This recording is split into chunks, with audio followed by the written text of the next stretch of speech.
Hello viewers, ನೀವು ನೋಡ್ತಾ ಇದ್ದೀರಾ one India Kannada YouTube channel. ನಾನು ರಶ್ಮಿ. ಯಡಿಯೂರಪ್ಪ ಅವರು ಸಿದ್ದರಾಮಯ್ಯ ಅವ್ರ ಮೇಲೆ ಎಗರ್ಲಾಡ್ತಾ ಇರೋದನ್ನ ನೋಡಿ ಕೆಪಿಸಿಸಿ ಕಾರ್ಯಾಧ್ಯಕ್ಷ ದಿನೇಶ್ ಗುಂಡೂರಾವ್ ಅವರು ಯಡಿಯೂರಪ್ಪ ಅವ್ರನ್ನ ಕಿಂಡಲ್ ಮಾಡಿದ್ದಾರೆ. ಆಧಾರ ರಹಿತವಾಗಿ ಕಾಂಗ್ರೆಸ್ ಸರ್ಕಾರದ ವಿರುದ್ಧ ಆರೋಪ ಮಾಡುವ ಮಾಜಿ ಮುಖ್ಯಮಂತ್ರಿ ಬಿಎಸ್ ಯಡಿಯೂರಪ್ಪ ಅವರಿಗೆ ನಿಜಕ್ಕೂ ತಲೆ ಕೆಟ್ಟೋಗಿದೆ. ಪಾಪ ಕೂಡ್ಲೆ ಅವ್ರಿಗೆ ಟ್ರೀಟ್ಮೆಂಟ್ ಕೊಡಿಸಿ ಅಂತ ಕೆಪಿಸಿಸಿ ಕಾರ್ಯಾಧ್ಯಕ್ಷ ದಿನೇಶ್ ಗುಂಡೂರಾವ್ ಕಿಂಡಲ್ ಮಾಡಿದ್ದಾರೆ. ಯಡಿಯೂರಪ್ಪ ಮಾಡ್ತಿರೋ ಆರೋಪದಲ್ಲಿ ಯಾವುದೇ ಸತ್ಯಾಂಶವಿಲ್ಲ.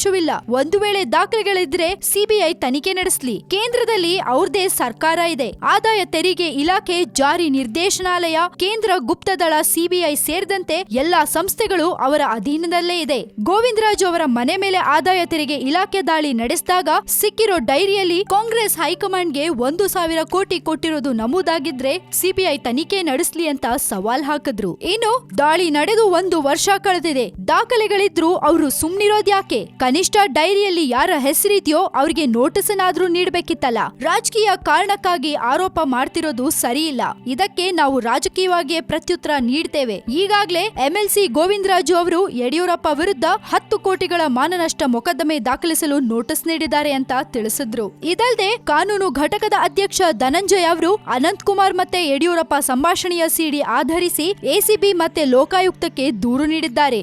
ಜೊತೆಗೆ ಶಾಸಕ ಐವಾನ್ ಡಿಸೋಜಾ ಪೊಲೀಸರಿಗೆ ದೂರು ನೀಡಿದ್ದಾರೆ. ಈ ಎಲ್ಲಾ ಪ್ರಕರಣಗಳು ವಿಚಾರಣೆ ಹಂತದಲ್ಲಿವೆ ಅಂತ ದಿನೇಶ್ ಗುಂಡೂರಾವ್ ಹೇಳಿದ್ದಾರೆ. ಸ್ವಯಂ ಪ್ರೇರಿತರಾಗಿ ಸಿಬಿಐ ತನಿಖೆ ಮಾಡಿ ತಪ್ಪಿತಸ್ಥರನ್ನ ಬಂಧಿಸಿ. ಅದು ಬಿಟ್ಟು ಕಾನೂನು ಗೊತ್ತಿಲ್ಲದವರಂತೆ ನಾನು ಮುಖ್ಯಮಂತ್ರಿ ಆದ್ರೆ ಸಿದ್ದರಾಮಯ್ಯನನ್ನ ಜೈಲಿಗೆ ಕಳಿಸ್ತೀನಿ ಅಂತ ಹಾದಿ ಬೀದಿಯಲ್ಲಿ ಭಾಷಣ ಮಾಡೋದು ಯಡಿಯೂರಪ್ಪ ಅವರಿಗೆ ಶೋಭೆ ತರೋದಿಲ್ಲ. ಯಾರಾದ್ರೂ ಜೈಲ್ಗೆ ಕಳಿಸಬೇಕಾದ್ರೆ ಅದಕ್ಕೆ ಪ್ರತ್ಯೇಕ ಕಾನೂನುಗಳಿವೆ. ಯಡಿಯೂರಪ್ಪ ನ್ಯಾಯಾಧೀಶರಲ್ಲ, ಸರ್ವಾಧಿಕಾರಿಯಂತೆ ಮಾತನಾಡೋದು ಒಳ್ಳೇದಲ್ಲ ಅಂದ್ರು. ಫೆಬ್ರವರಿ 23ರಂದು ನಗರದ ಫ್ರೀಡಂ ಪಾರ್ಕ್ ನಲ್ಲಿ ಕಾಂಗ್ರೆಸ್ ಸತ್ಯಮೇವ ಜಯತೆ ಬೃಹತ್ ರ್ಯಾಲಿಯನ್ನ ಆಯೋಜಿಸಿದೆ. ಅಲ್ಲಿ ಯಡಿಯೂರಪ್ಪ ಅವರ ಆರೋಪಗಳಿಗೆ ರಾಜಕೀಯವಾಗಿ ಉತ್ತರ ನೀಡಲಾಗತ್ತೆ ಅಂತ ಕೆಪಿಸಿಸಿ ಕಾರ್ಯಾಧ್ಯಕ್ಷ ದಿನೇಶ್ ಗುಂಡೂರಾವ್ ಹೇಳಿದ್ದಾರೆ. ಒಟ್ನಲ್ಲಿ ಯಡಿಯೂರಪ್ಪ ಹೆಣೆದಿರೋ ಬಲೆಯಲ್ಲಿ ಅವರೇ ಬೀಳೋ ಅಂತ ಪರಿಸ್ಥಿತಿ ಬಂದಿದೆ. ಇದೆಲ್ಲ ಬೇಕಿತ್ತಾ ಅವ್ರಿಗೆ? ಸದ್ಯಕ್ಕೆ ಸುದ್ದಿ ಇಷ್ಟು.